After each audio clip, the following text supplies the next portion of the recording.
the cover thing. Yeah. And I think that's dope. It's a hybrid. I guess it's like a hybrid kind of. Yeah. Because it's not really like a lot of people are like, oh, it's a weird, a weird base, you know.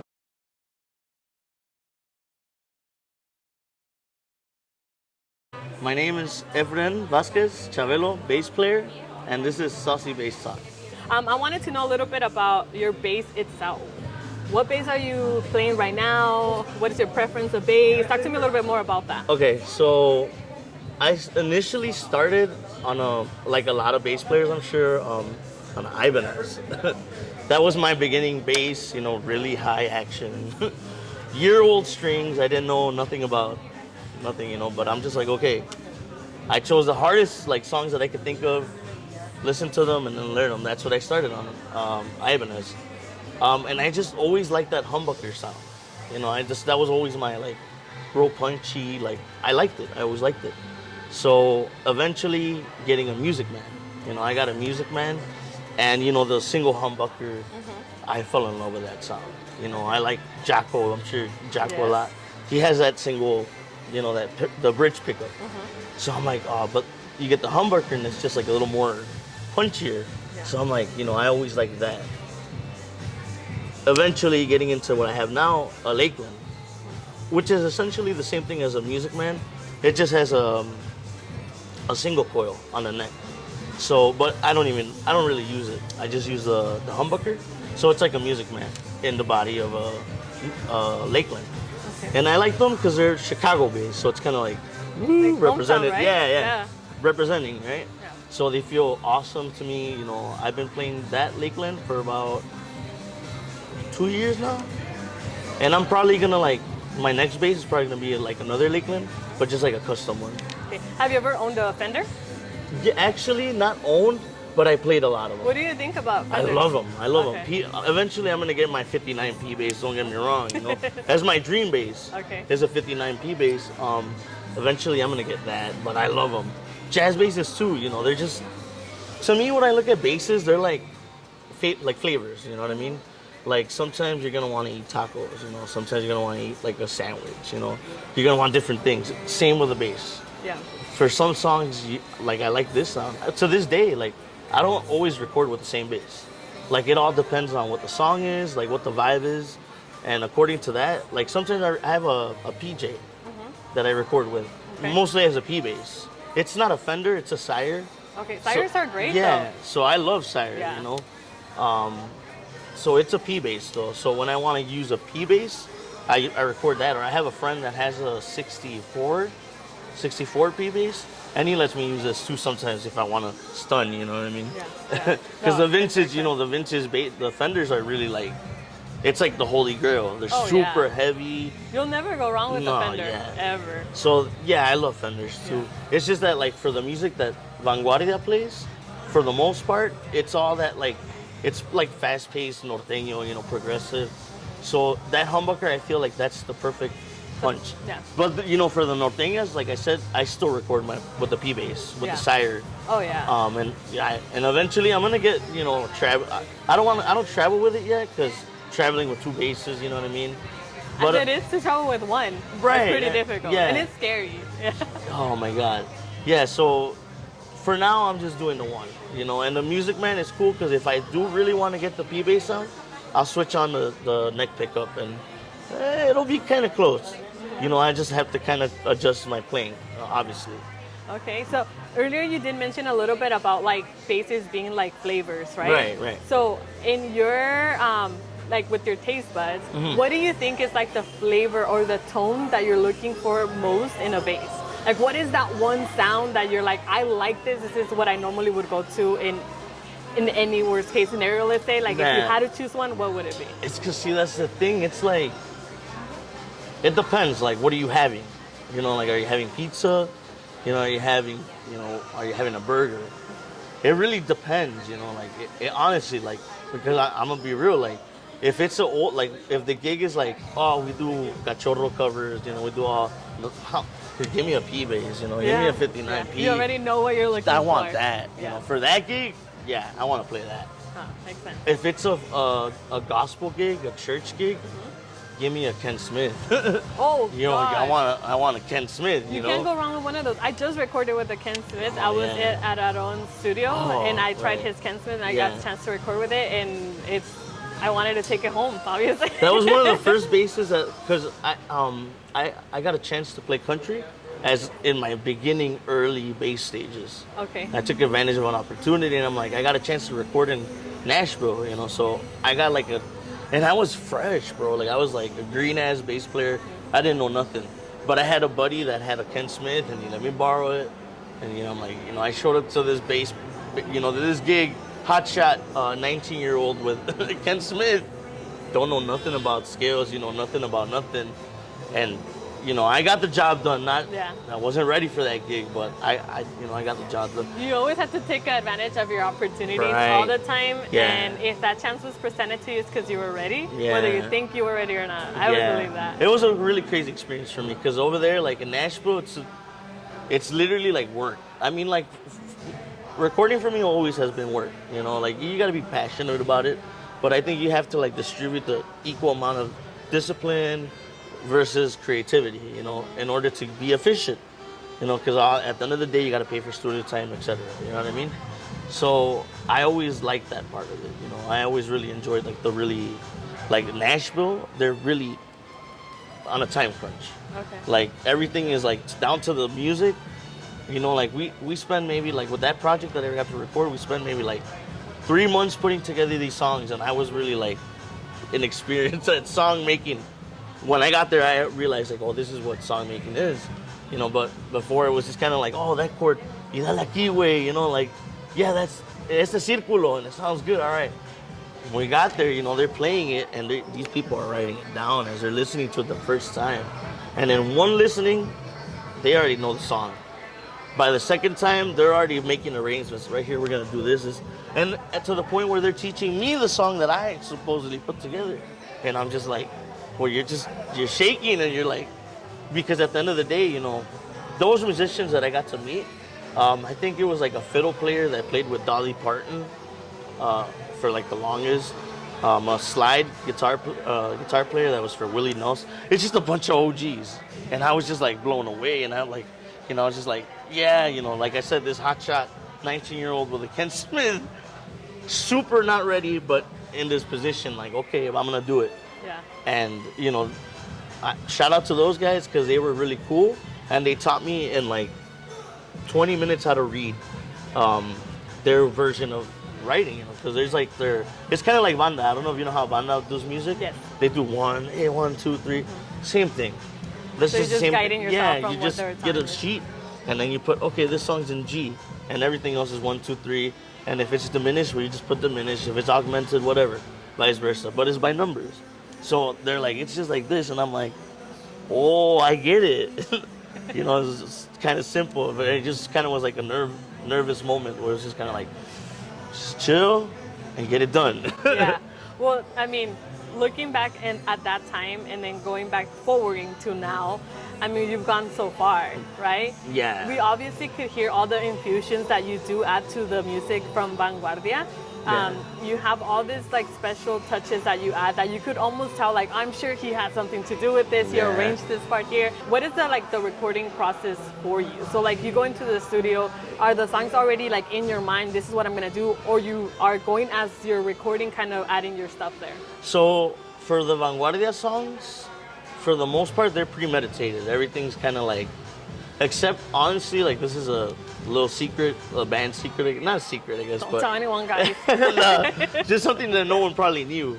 But like our live CDs, they're literally like the night before, we'll be like, hey, okay guys, tomorrow at this time at the studio, start throwing out songs. The night before. So really not much preparation, right? No, but they're just songs that we like. Like I'll be like, 2 songs that I like. Like in the last CD that we did, I wanted to record Mi Tesoro. It's a typical bolero, right? But I just wanted, we never recorded it. So I'm like, I want to record that one. And we did that one and Condenado. So it was like just 2 random songs that I wanted to record. And then I think Hector wanted to record some other random song. And like, it was just like that. That's always how our live CDs have been. That's kind of how we started with, like the live CDs. A lot of people were like, the covers, they liked them. Especially when Marito joined with us. So those, not prepared at all. We just go in kind of like, okay, let's make a CD that people are gonna party to. Yeah. People are gonna throw on at the parties, Yeah. because that's really the. I've seen you guys have been getting a lot of success with that. Like people are really reacting to your guys' stuff, and that's amazing. That's really good. It really shows all the work that you guys are putting in. Yeah. I want to talk a little bit about the dynamic between you and your drummer. How long have you been playing with this current drummer? Introduce him to us. Like, what's his name? Raul Tapia, my boy. He's an amazing person, camera guy. He's like a multi-tool. He does our videos. He does a lot of our videos. I've been playing with him just with Vanguardia. I mean, I've known him, like, you know how you know musicians in the circuit, for years now. Because he's always played, you know, Hector played in a band with him before. He played in a band with me, and like that. So with him, just the 4 years that I have with the band, that I've been playing with him. But he's amazing. I call him Happy Feet. He's really like trigger happy. Like, we'll be playing like VASQUEZ, and then all of a sudden he'll just like, oh, come on, like, but you get used to it, you know. I caught on to him kind of like quick, like his patterns. But he's very trigger happy, and he's awesome. He has a lot of flavor, but more than anything, like the trigger happy stuff. That's good. He keeps it edgy, you know. Yeah. Because I like to be like, you know, like locked. I'm like, if you're Happy Feet, then I'm Happy Fingers, you know. Yeah. You definitely have to have that connection with your drummer. Yeah. And then I don't know about you, but me as a bass player, I like to work with drummers that make me work for my stuff. Right. Like, make me work. Like, let's go, let's do this, you know? Yeah, challenge me.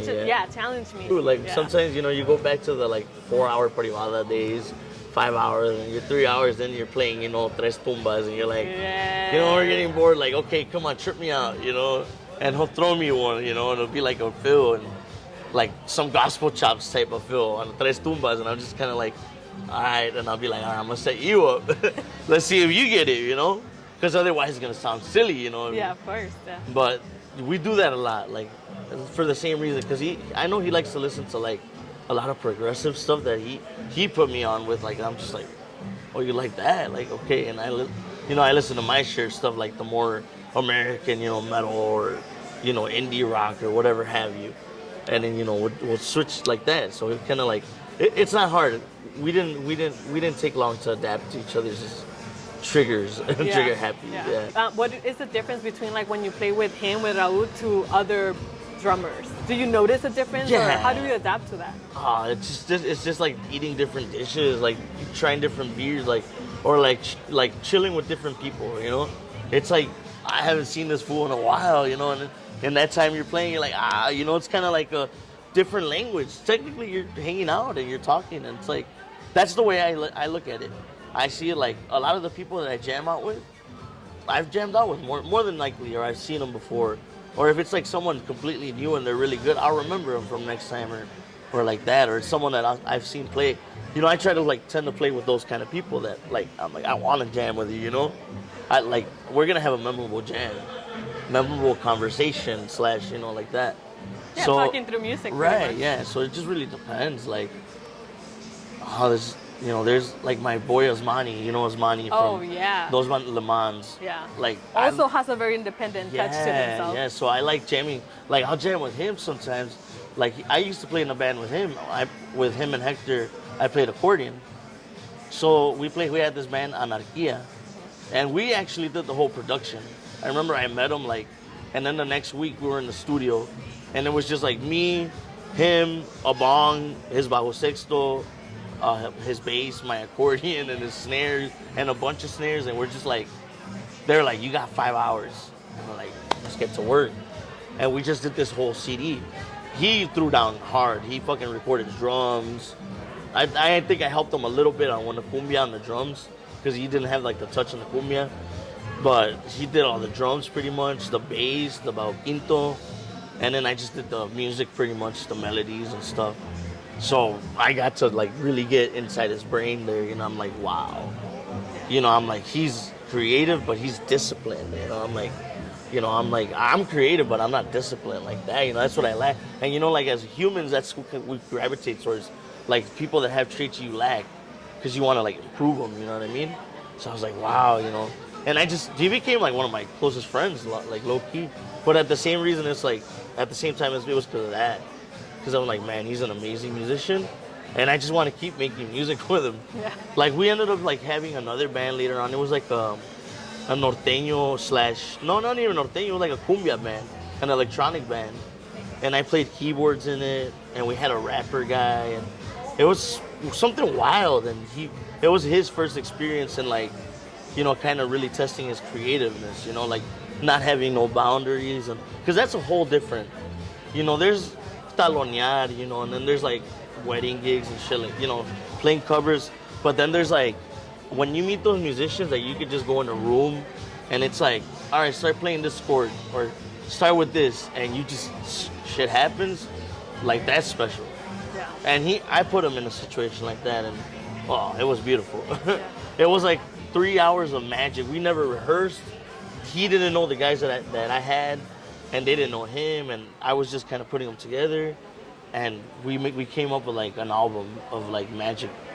Yeah. I mean, to me. Where's that album at? Do you have it like on YouTube? Yeah, it's in the classifieds. You I need never. to send it to us. I want to hear it. I want to hear that album. It sounds amazing to listen to. Yeah, it was just kind of like just really experimental. Like my intake of, we called it narco satanico because my rapper friend, he had a really heavy like metal vibe. The drummer too, he had a really heavy metal vibe. So that was like the satanico part of it. It was kind of like metal. There was random sprays of, you know, random, and then back to that. So a little bit of everything. A little bit of everything, right? So, yeah, it was fun. And as like I said, as Manny, yeah, I love musicians like that you could just grab them and throw them into like una bola and they can hang, whatever, with like street musicians, with an orchestra, with Nashville, whoever. Like that's the shit I like. Yeah. You mentioned a little bit about discipline. Right. So I want to know a little bit about what is it for you to start a rehearsal? Do you ever rehearse on your own, or what is your rehearsal practice, for example? So me personally, as a bass player, like especially since I'm like new to it, I kind of like have tried to be consistent at least. You know, we're really busy for the most part, like sometimes from Wednesday to Monday, you know, like, so I have like 2 days. So I try to keep it in my brain, like, you have to grab your bass every day. Every day. You know, I have 2 daughters, so, you know, I have a lot of time. So when I'm home, I have to kind of devote time to them too. But for the most part, I try at least every day to grab it for an hour at least. And that's, you know, just going through the basics. Metronome and, you know, going through my modes, you know, my pentatonics, just to keep my fingers loose, you know, because I'm not a bass player. So I'm like, I have to keep that condition. We would never know that you are not considering yourself a bass player, because for me, right. like that's how I knew of you right. as a bass player. Right. So you were definitely one of the bass players that I have on my list of like, oh, if I want to find a certain sound or something, right. if I'm going to my gig and I want to hear something right. specific, I listen to you, or I listen to Osmani, I'll listen to like my brother Tiger. Yeah. So just different people like that. Let's go a little bit into like the actual gear that you use. Like, okay. What are you rocking right now? What's your gear? So as of right now, I just have my Lakeland. It's the Lakeland Skyline series. They have like their US series, you know, and they're pretty much, Lakeland is kind of like, you know, they make their like Music Man kind of style bass, which is what I have. And then they have their Fenders too, kind of, you know, they have their P basses and jazz basses. Just like anything, I'm sure you've heard of like GNL and Mike Lowe, and I think there's just different brands that make their version of a P bass or whatever. So right now that's what I have, is a Lakeland Skyline 5502. So it's technically a humbucker and a single coil on the neck. And I have a sire too. It's a PJ, I think it's called a PJ. It's a PJ. It's a P bass with a jazz pickup. Okay. Essentially, that's all it is. And that I use like for some stuff. I don't take it on the road unless the Skyline's not working. I used to have a lot of pedals. I used to be a really big pedal geek. When I first started, I got really like into the pedal because I started with a rock band. So I was like, you know, wow, I was really intimidated by all the guys with the pedal boards, and I'm like, so I got really heavy into it. And then, you know, to the point where I was just kind of like, I got stuck with my playing. And I'm like, you know what? I'm leaning too much on this. I should go back to square one and get all my fundamentals down so that way I can eat this minimally. And it'll just be like a little bit of seasoning, you know? It's not going to be like where a bonus. Yeah, it's just a little seasoning. It's not what I need this to sound good. No, I don't need that to sound good. It's just seasoning. So I got rid of all that stuff. And, you know, just bass, DI. I use just like a little Rupert Neve DI, and that's it. Okay. I want to eventually, I'm going to get a compressor again. Because I do like, you know, having control of my sound. Your sound. Yeah. Your like, tone and everything. Yeah, important. I'm really big on that. Like when I first started, that was probably the first thing I tried to learn, which was maybe bad, as opposed to learning like fundamentals. Like I tried to learn my tone, so I would literally when I first started, sit in front of a bass amp for hours and just turn knobs, and I would buy one pedal 1 week and just for hours that week just turn knobs and listen, and buy another pedal and just do that for hours and get on YouTube and be like, what are bass players playing? Talk bass. I would get on Talk Bass a lot. Oh, I visit that website a lot. Yeah, I love it. It's so like informative. Yeah, that's what I started off on. Like, what are the bass players playing? You know, like I want the most best stuff. You know, like all that stuff. You know, just like a typical musician when you first start, you want the best gear, the best amps, and all this. Any amps right now? No, I had a Mark bass for the longest. How do you feel about those? I love them. They're like the best thing is economical. They're really economical price-wise, and they have a good tone. I don't want to say it's a clean tone, because I could definitely hear like, oh, that's a Mark bass. Like it has its tone, its sound.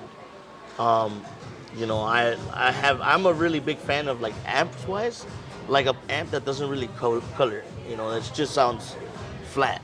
So your pedals and your bass and your playing is speaking through the speaker. You know. And maybe like the amplifier head is gonna add a little bit of saturation as far as tubes, you know, and that's it. Like that's what I like. So that's why I got rid of the Mark bass, and I'm like, you know what? Let me wait, and then just the next thing get the main rig that I'm gonna want, because then I'm gonna have to get a bass tech. You know, no one likes carrying speakers and all this stuff. That's pretty much my process right now. Like it's just kind of like. You know, I started off with all this gear, you know, with this amp, it was a little 12-inch Mark bass, but it was good, and then I had an extension 12-inch, so if I wanted to be a little loud, I had those too. And then I had a bunch of pedals. I had a bunch of dark glass pedals. Love dark glass. They're like one of my favorite brands. I had a Boss multi-effects pedal. Loved it too. So I had all this stuff, but I just had to humble myself. And it was like control yourself a little bit. Yeah, I was reading the YouTube comments, and I'm like, you know, they're right what they're saying. You know, you're really flashy, but what are you doing? I'm like, okay, go back to the basics, bro. I got rid of all that stuff and just Scott's bass lessons every day on YouTube. I love him. Dude, he's like, people ask me like, how taught Scott's bass lessons? There's like three videos that I literally to this day, when I like to refresh my mind, I watch them, and it's like one of them is like the most important, the 5 bass scales that you only ever need, and essentially it's just the different positionings of the scales, and it's like when you do it and you're like, at first it's kind of like a brain fart, like your fingers is kind of like you're doing a different fingering. It's the same shit. Like it's just a different fingering, but when you break through that, all of a sudden you unlock your whole finger, and it's like. I'm a keyboard player, so I see everything in chromatic, you know? Like, it took me a while to get to that, but then I see everything, like, I don't have to look at it, I can feel it, you know, like, kind of like that. So when I did that, I'm like, oh, shit, like, oh, I got all this over here, and I have this, oh my God. I think that's the best discovery as a bass player that you could do. It's like learning like your fretboard, and when you discover something, it's like you unlock a new character. You're like, oh, I didn't know I could do this, and I could do this from here. You just like you kind of enjoy it more because you're like more chilled. It's a playground. Yeah, you're not like this, you know, or you're not like sometimes I still do this, but I kind of like, you know, it's kind of like when I don't know, like I want to kind of make it look like I'm doing some crazy, but for the most part, I don't really look at it because I enjoy it that way. I really do. Like it's kind of like you said, like a playground, or it's like playing a video game and you're looking at the screen, and it's like that. You know, I'm playing the crowd, and you know what I'm doing, and they're really watching. So I'll be like, you know, I'll psych them out, and then I'll feel that like based off of that. But yeah, Scott's bass lessons. That's what really put me onto that. It's that video. It was like the modes that it teaches you, like the Fedorian scale, all these scales, and it's like, oh shit, like I already knew most of these, like because I'm a keyboard player, but I just didn't know the positionings like on the bass. But I did because I by ear, because Right. you know I can figure. And I'm like, oh, it puts it in perspective, you know, like especially like when you're in situations like in Nashville, or when you're in a situation where you're with other musicians that can speak that language, and it makes it so much easier. You know, it's cool when you can like, you pitch it at them and they're like, that's cool too, you know. But sometimes it's like easier, like and more efficient to be like, hey, this and this and that. Oh, okay. Or do this chord. Oh, okay, I get it. All right, like that. Like to know your stuff, Yeah, pretty much. pretty To be able much, to, yeah. like you say, speak that language. Yeah. What are you rocking on strings? Is there any specific strings that you use, any brands, and what sound do you like on your strings? So for my 5-string, I've been using DNR strings for like maybe most of my bass career. Like I started out trying everything. I was a big fan of just trying everything out. I'm like, I'm not gonna settle, you know. I gotta try everything. So I tried everything from, you know, Dean Markley strings, Diodario. I love Diodario strings. I was on those strings for a while. The only thing I just didn't that brought me over to the DR is the life, how long they last. For the most part, I change my strings like regularly every month, like about every month, because we play a lot. And I like to keep the snappy, bright tone, you know. I like to control the snappiness pretty much like with my fingers, you know, so I don't, you know, when it's really bright, I like that. So I play really, you know, really soft. And if I want to just slap or dig, you know, I don't have to do that much. I'm really like a princess with, with that. Like my string gauge is really, really light. I like that, you know, I like when I want to be like rough, I don't have to be that rough, you know, like. Just let it go. Right, just a little bit. So DNR strings, it's been for the most part. For my 4-string, DNR strings too. So the 5 strings, they're called low beams. No, I'm sorry, high beams. They're high beams. And when I got my bass, my Lakeland, they came with these super light strings. And when I was buying it, it was at a Guitar Center. And the guy that sold it to that Guitar Center was actually there. And he was buying another bass. It was a Tobias, badass bass. It was an awesome bass. It was a 4-string, you know. That was the only reason that I didn't get it, because I was getting a 5-string. So I'm like, you know, I was looking at the Tobias, but he's like, I'm gonna take the Tobias, man. And I'm like, well, I'm gonna take the Lakeland, it's all good. And he's like, well, yeah, that was mine. It was mine. And I'm like, cool. And I was playing it, and I'm like, the strings, the G string literally felt like a guitar string. So I'm like, dude, what? And it felt like one of those strings that like, oh, this shit's gonna pop. Like, it's gonna pop. And I'm like, you know what, I sat with it for like maybe like 30 minutes, and I dug into it. I slapped the shit out of it. And it didn't pop. It didn't pop. Like, and I have a heavy hand. Like I said, I started playing with a metal band, so, you know, that makes sense. my main thing is that I would fight with my singer. He would always, because he's a bass player too, he was like, wait, tiene la mano muy pesada, más suave. Because it would always, you know, you get that, you know, the bass. When you're recording, you hear all that feedback. It just sounds, like just no dynamics or whatever. And I didn't get that because, you know, like in metal, it's like play loud and fast. You know, so it was kind of like a reverse. That's why now my whole approach is different. It's like just play as light as possible. You know, have the lightest string, so the lightest touch is enough. Yeah. But when you have to dig just a little bit, you know, don't have to go too much, you know? Yeah, high five on that one. That's true. I do the same thing. I play as soft as I can. A lot of people are like, a ver, los callos. I'm like, none. Nah, you don't need callos. You know, a lot of bassers, when they start playing, les salen ampollas. Yeah. Nunca me salieron. Nunca, because I always just I very did. soft. Yeah, I have the famous G, the B string. Yeah, never went away. Because when I started, you know, like with the Ibanez, like I said, like I don't know how old those strings were. That wasn't my bass. You know, someone passed me down. Yeah, probably was there for a while. And I just every day, because I'm an obsessive musician. You know, I play every time I learn an instrument, like I get obsessed. Yeah, I obsessed. Like I want to Not to say that I'm the best, but I want to understand it. Because when I understand it, then, oh my God, you start enjoying it, and it's kind of like, I enjoy it, you know? So, you know, I played with this Ibanez, and I just wanted the hardest to make it sound good, my hardest. And I'm like, how? How can I sound like, you know, Luis Miguel with this fucking Ibanez? Oh. Like, I don't want to sound like Los Amigueros de la Sierra, no offense, you know? No offense, I know. Yeah, like... No shade on Ibanez, but like I had an Ibanez too and I got rid of it because I was like, this is not what I desire in my life. You know what? It's like this. Like, everybody that... There's this whole musician, like, expective that, like, oh, this is expensive, so it's more better. Mm-hmm. This is nicer, so it's more better. And the way that I've learned from my whole life of being a musician, playing different instruments, is like... It's just like a tool, you know what I mean? You can fucking get it done with a saw a mano. You get it done with a pala a mano, all that. And if you're buff and you're smart, oh, you get it done just as nice as the guy that has a nice riot machine. And same with the bass. Some of the best bass players that I've seen, they have shitty Ibanez's. Yeah. Or they have shitty, like, PVs. PVs, yeah. You know, like a lot of them. And you see them, and you hear their touch, and you're just like, bro, you sound like a gospel player or something. What do you play? You gotta play like a Ken Smith or... I think really is on the, like, in the bass player. Like, in the bass player's touch and sound and tone and everything. So everything it really has to do with it makes it you. easier if you get a nicer bass. So I like to say, like, when you deserve it.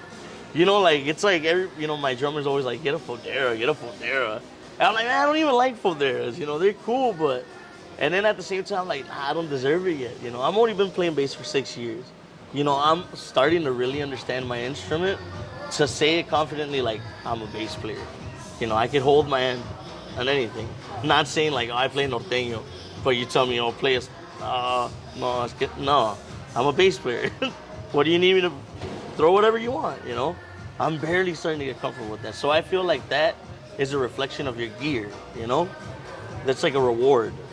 Like how well you do your job, and then you do it really well that you work so hard that you could just minimally, you know, you could do it effortlessly. Because when you have nice gear, that's what it is. Yeah. It's effortless. Well, I'm like, well, I could do it effortlessly with my shitty gear. That's the way I try to look at it. You know what I mean? And then eventually, don't get me wrong, I mean, you know, I pray to God or whatever. You know, if it does happen, if I pick up as my career as a bass player, I probably will indulge, get my Ken Smith and, you know, my 59 P bass. P-bass, yeah. Like, never forget a Fender in your collection. No, that's like you gotta have like the Valentina hot sauce, you know? You gotta have a Fender. Just right before the ending of this conversation, 4-string bass or 5-string bass, and why? That's the most controversial question ever. And I'm gonna say this, both. It's not one better or the other.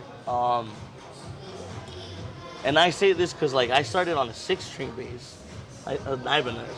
It was a 6-string bass, but, you know, like, paddleboard. And a part of being really hard and everything. I like that as a keyboard player, you know what I mean? Because I really got into the whole chord. Now I'm really into the chord thing. So now I'm like, I want a 6-string bass. Now that I understand it. Before, I didn't like it because it made me lazy. Because everything was like in this line. So I'm like, I don't got to go over here. Yeah, I got all this. I'll stay right here. Dun, dun, dun, dun, dun. It's right there. Keep it simple. But now I get it. You know, there's some more sophisticated stuff that you might want to, like, or you want to do a solo or some shit, or you want to make it sing, or you have it over here and like that. Same applies to 5-string and 4-string. You know what I mean? Like, there's stuff that, like, to this day I record with a 4-string, and I have my 5-string there, you know, but I just choose for that vibe. Again, it has a lot to do with what kind of bass it is too. But for the most part, yeah, I like both 4 and 5 and 6. 6. There's no better or. It's just like a piano. Like, there's one gig you're gonna want the whole 88 key, the whole big thing, and then there's gonna be some gigs the stage is just apenas para the little 25 key. You know, like, it's just what you need or what you work with pretty much. Well, you play any of those strings beautifully. We're really excited to have you as a bass player.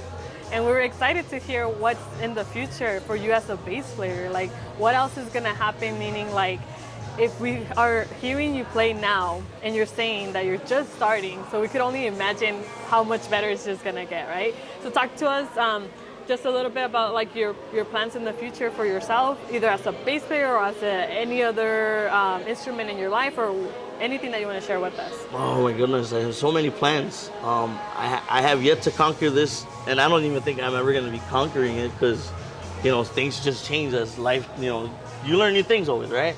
This bass, you know, for a while, probably, you know, I'll probably stick to that because I like to focus on things, you know, I'll stick to that for a while. But I have other projects that I've just neglected along the years because Vanguardia has taken up so much, and that's not a bad thing, you know, knock on wood, you know, it's a lot of work, but it's left me to neglect a lot of other, you know, like I had a psychobilly project, which is like rockabilly, but it's a little bit more crazy, you know, a little more punk. So I had that going on for a while that I completely neglected. I had an electronic cumbia project too that I would love to get back, you know, like record or just collaborate with other musicians. That's what I plan on doing. Just continuously collaborating with other musicians. Let's collaborate one day. Let's do it. That'd be amazing. I'm down. Yeah, I'm down too. Yeah, I would love to learn more from you. It'd be great. That's the way I look at it. Like that's my plan, is to learn and to teach. You know, like whatever I can teach and whatever I can learn. Because it's not fair to just like, I don't want to just learn from people, you know. They're going to be like, hey, well, what do you got to give me? Give me some of your sauce. Teach me something. I'm like, hey, well, I know how to make some, you know, pretty good bomb-ass mole. It's definitely a saucy base. We already established that. Thank you very much. Great sauce on your base. Thank you. And for lastly, to end this, give us an advice for any bass player or musician. What advice would you give us? I think this applies to anything, like not even just bass playing. And I think it's the perfect formula, like that I see that, well, not formula, but just effective. Fall in love with what you do. And when I say fall in love, you need to know what love is. Like, you need to know the whole levels of love, like the love, hate, the whole deception, disappointment, heartbreak, and then accept the whole thing.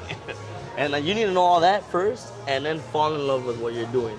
And when you do that, your commitment is unconditional. So therefore, your benefit, or your not benefits, but your recompensation is just coming in, because it's unconditional. Your commitment is just there. You know, this is what you got to do. You know, it took me a long time to learn that. You know, a lot of quitting. I quit a lot of times in my life as a musician. And now I look back and I'm just like, man, what a waste of time. I'm still doing it. Like, so fall in love with what you do. And just when I say fall in love, commit to it. You know, like really commit. Don't just say you do it. Like that's a privilege to say that you do something. And you can't say it until you really do. Like 100% committed. That's what and then at that point you'll start seeing some sort of recompensation. Maybe, and it doesn't have to be monetary.